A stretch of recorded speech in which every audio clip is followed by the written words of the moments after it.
என்னைக்காவது இந்த மால் பெரிய பெரிய மால் எல்லாம் கட்டி வச்சிருக்காங்களே என்ன எவ்வளவு சம்பாதிக்கிறாங்க அப்படிங்கிறது என்னைக்காவது யோசிச்சு பார்த்திருக்கீங்களா? இந்த மால் அப்படிங்கிறது சாதாரண ஒரு கடை கிடையாது. உள்ள நூத்துக்கணக்கான கடைகள் இருக்கு. அதே மாதிரி ஹை மெயின்டெனன்ஸ், ஏதாவது ஈவென்ட்னா அவ்வளவு பிரம்மாண்டமா ஆர்கனைஸ் பண்றாங்க. இதுக்கெல்லாம் இவங்களுக்கு எங்கிருந்து காசு வருது? ஒரு மாலுக்கு பார்த்தோம் அப்படின்னா காமனா எங்கேயும் என்ட்ரி ஃபீஸ் எல்லாம் அவ்வளவா எந்த மாலும் வச்சுக்கிறது கிடையாது. Unless it is very very special அப்படிங்கிற பட்சத்துல எல்லாருமே ஃப்ரீயா வந்துட்டு போகக்கூடிய இந்த பெரிய பெரிய மால் எல்லாம் எப்படி காசு சம்பாதிக்கிறாங்க? How is the revenue generated அப்படிங்கிற ஒரு கேள்வி உங்களுக்கு எல்லாத்துக்கும் வருதுல்ல?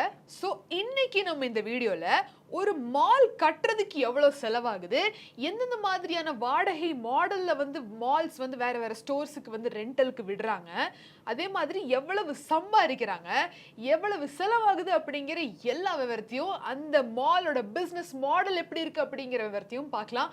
Welcome to Paswala business Tamil. நான் உங்க Mekala Kannan. So first of all இந்த மால் அப்படின்னா என்னன்னு பார்த்தீங்கன்னா, ஒரு மிகப்பெரிய பில்டிங்ல ஒரு எக்கச்சக்கமான ஒரு நூற்றுக்கணக்கான ஸ்டோர்ஸ் இருக்கும். அதாவது நீங்க பூமாவோ இல்ல நைக்கியோ, இப்ப நான் மாலுக்கான டெஃபினிஷனை யாருக்கும் கொடுக்க வேண்டியதில்லை, ஏன்னா அந்த அளவுக்கு எக்கச்சக்கமான மால்ஸ் வந்துருச்சு.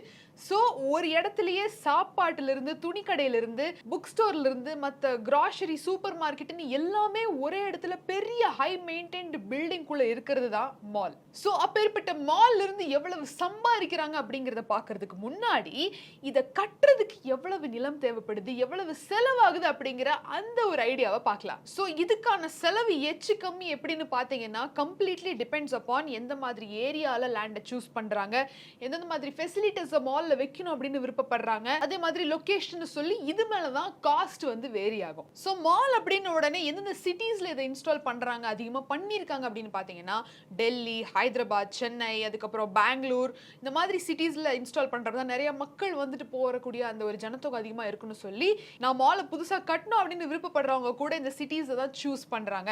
அப்படி சூஸ் பண்றப்போ இந்த மாதிரி லொகேஷன்ல உங்களுக்கு லேண்டோட ரேட் பாத்தீங்கன்னா 50 கோடியிலிருந்து 500 கோடி வரைக்கும் போகுதுங்க.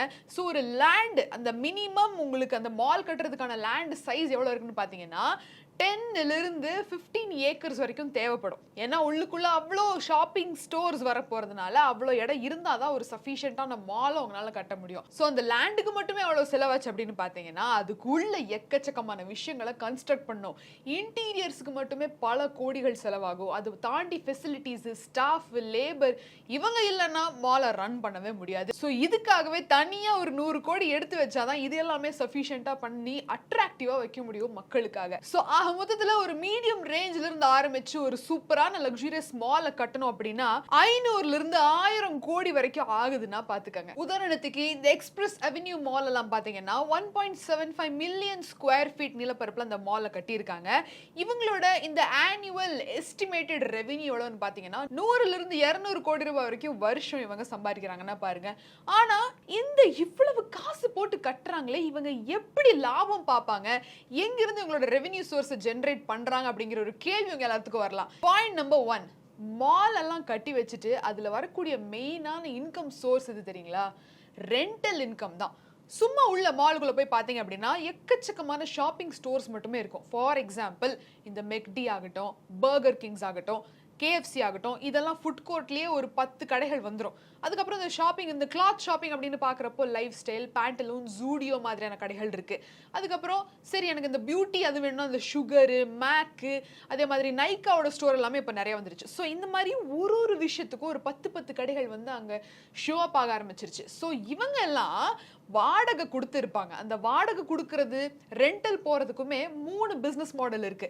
என்னன்னு பாத்தீங்கன்னா, first one fixed rental model. அதாவது மாசமான இவ்வளவு வாடகையை நான் உங்களுக்கு கொடுத்துறேன் அப்படின்னு சொல்லி அங்க வாடகைக்கு கடை எடுத்து இருக்கக்கூடிய ஸ்டோர்ஸ் அக்ரிமெண்ட்ல போயிருவாங்க மாலோட ஓனர்ஸ் கூட. அப்படி இல்லைன்னா ரெண்டாவது மாடலா revenue sharing model. Revenue sharing மாடல்னா இப்போ என்னோட லாபத்துல ஒரு 5 இருந்து 15% பங்கு உனக்கு கொடுக்குறேன் அப்படின்னு சொல்லி ஆனுவலியோ இல்ல 6 மந்த்ஸ் அந்த மாதிரி பிளான் பண்ணிக்குவாங்க. இதுதான் ரெவென்யூ ஷேரிங் மாடல்.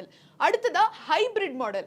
நான் ரெண்டும் பே பண்றேன், என்னோட இதுல இருந்து உங்களுக்கு லாபமும் கொடுத்துறேன், நம்ம பட் ஆனா ரெண்டுலயும் நீங்க கொஞ்சம் குறைச்சுக்கணும் அப்படின்னு சொல்லி அந்த ஒரு மாடலையும் இடங்கள்லயுமே வந்து ஸ்டோர்ஸ் எல்லாம் வந்து ரெண்டலுக்கு இருக்காங்க.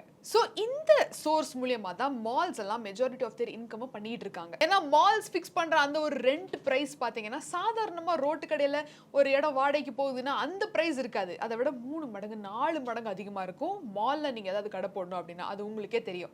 அடுத்த சோர்ஸ் ஆஃப் ரெவென்யூ எதுன்னு பாருங்க, ஃபுட் அண்ட் என்டர்டைன்மெண்ட்னு சொல்லக்கூடிய அந்த ஃபுட் கோர்ட், அதுக்கப்புறம் தியேட்டருங்க.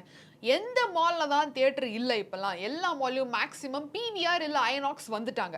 இது எல்லாத்தையும் தாண்டி அமீபா, அதாவது இந்த குழந்தைங்களுக்கெல்லாம் இந்த விளையாட்டு பூங்கா மாதிரி அந்த பிளே ஸ்டேஷன் ஆகட்டும், அந்த மாதிரி எக்கச்சக்கமான விளையாட்டு பிளேசஸ் வந்ததுனால அங்க என்ட்ரி ஃபீயே பாத்தீங்கன்னா 2000 3000 கேக்குறாங்க ஒரு கார்டு அப்படின்னு சொல்லிட்டு.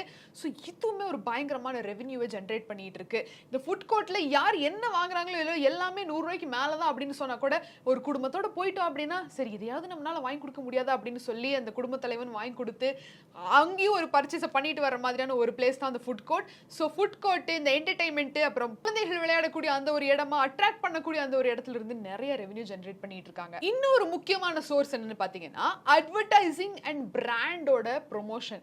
இப்போ ஃபார் எக்ஸாம்பிள் இந்த மாலுக்கெல்லாம் நீங்க போறப்போ வெளியில பாத்தீங்கன்னா எக்கச்சக்கமான வேற வேற பிராண்டோட அந்த பேனர் எல்லாமே போட்டிருப்பாங்க. ஃபார் எக்ஸாம்பிள் டைட்டன் வாட்சோடது போட்டிருப்பாங்க, அதுக்கு மேல டீகத்லான் ஏதாவது இருந்ததுன்னா அங்க போட்டிருப்பாங்க, அதுக்கு பக்கத்திலேயே ட்ரெண்ட்ஸோடது ஒரு ஆஃபர் போயிட்டு இருப்பா அப்படிங்க அங்க இது எல்லாமே உள்ள இருக்கிற ஸ்டோர்ஸோடது தான். பட் ஆனா இவங்க இந்த பேனர் தொங்க போடுறதுக்குன்னே தனியா சார்ஜ் பண்றாங்க. இதுதான் அட்வர்டைசிங்னு சொல்றது. இவங்க இந்த பேனர் போடுறதாகட்டும், இல்ல நீங்க எஸ்கலேட்டர்ல ஏறுறப்போ சைட்ல ஏதாவது ஸ்டிக்கர் ஒட்டி வச்சிருந்தாங்க அதுக்கும் காசு வாங்குறாங்க மால்ஸ். அது மட்டும் கிடையாது, நீங்க இந்த லிஃப்ட்ல போறப்போ ஏதாவது பாம்ப்ளெட் இது பாத்தீங்கன்னா அதுக்குமே காசு வாங்குறாங்க. சோ ஒரு பேனருக்கும் ப்ரொமோஷனுக்கும் எவ்வளவு இம்பார்ட்டன்ஸ் இருக்குன்னு பாருங்க. அது தனியா ஒரு ரெவென்யூவை ஜென்ரேட் பண்ணிட்டு இருக்கு மாலுக்கு. இது போக ஏதாவது ஈவென்ட் ஆர்கனைஸ் பண்ணணும், எக்ஸிபிஷன் வைக்கணும், மால்ல போய் நம்ம ஏதாவது ஈவென்ட் ஆர்கனைஸ் பண்ணோம்னா நிறைய பேர் பார்ப்பாங்க, நம்மளுக்கு நிறைய பப்ளிசிட்டி கிடைக்கணும், நிறைய ஸ்டோர்ஸ் நிறைய பிராண்ட்ஸ் வந்து அந்த ஈவெண்ட் எல்லாம் ஆர்கனைஸ் பண்றதுக்காக லட்சக்கணக்கில் செலவு பண்ணி பண்றவங்க எல்லாம் இருக்காங்க. ஒரு வருஷத்துக்கு ஒரு 4-5 ஈவெண்ட் நடந்தா கூட அதுவுமே ஒரு மிகப்பெரிய ரெவென்யூ தான் மாலுக்கு. இது எல்லாத்தை விட முக்கியமான ஒரு ரெவென்யூ எங்கிருந்து வருது தெரியுமா?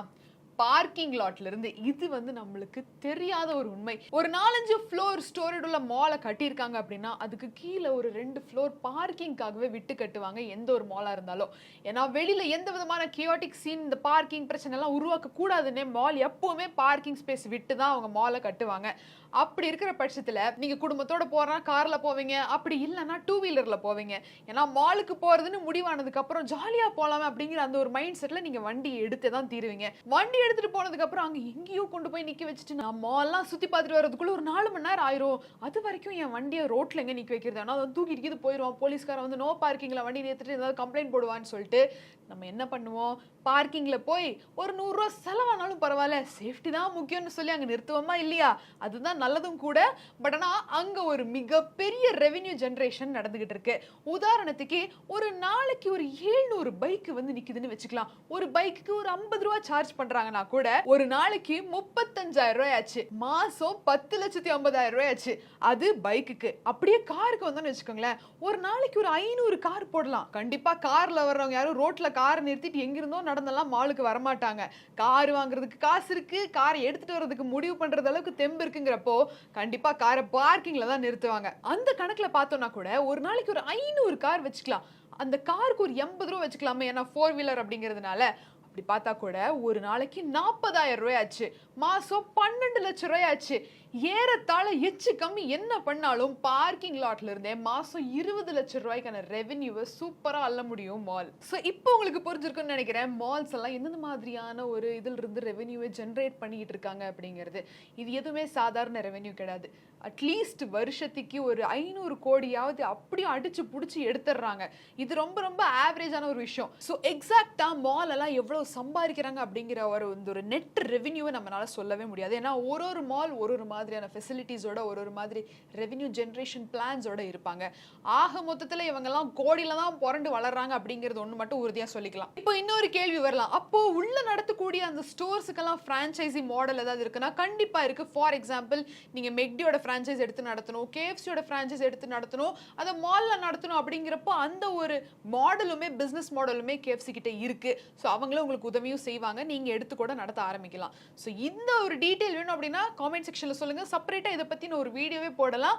பட் ஆனா இன்னைக்கு இந்த வீடியோல மால் எல்லாம் எந்த மாதிரியான ரெவென்யூ ஜெனரேட் பண்றாங்க, எங்கிருந்து இவங்களுக்கு மெயினா காசு வருது, எவ்வளவு கட்டுறதுக்காக செலவழிக்கிறாங்க, அது எத்தனை நாள்ல திருப்பி எடுக்கிறாங்க, எந்த மாதிரியான ரெவென்யூ ஜெனரேஷன் போய்கிட்டு இருக்கு அப்படிங்கிற சில விவரங்களை நம்ம பார்த்தோம். சோ முக்கியமா கார் பார்க்கிங்னு வர்றப்போ லட்சக்கணக்கில் எடுக்கிறாங்க மாசம். அது ஒரு ரெகுலர் இன்கமாவே இருந்துகிட்டு இருக்கு. சோ நீங்க எந்த மாலுக்கு போய் கம்மியான பார்க்கிங் ஃபீஸ் கொடுத்து சூப்பரா என்ஜாய் பண்ணிட்டு ரொம்ப நேரம் டைம் ஸ்பெண்ட் பண்ணிட்டு வந்த அப்படிங்கிற மால் எது அப்படிங்கறது காமெண்ட் செக்ஷன்ல சொல்லுங்க. இந்த ஒரு வீடியோ உங்க எல்லாருக்கும் பிடிச்சிருக்கும் அப்படின்னு நம்புறேன். ஏன்னா மால் எப்படி காசு சம்பாதிக்கிறாங்க அப்படிங்கிற ஒரு தாட் நம்ம எல்லாருக்குமே வந்திருக்கும். பட் ஆனா அது டீடைல்டா நம்ம யோசிச்சு பார்த்திருக்க மாட்டோம்.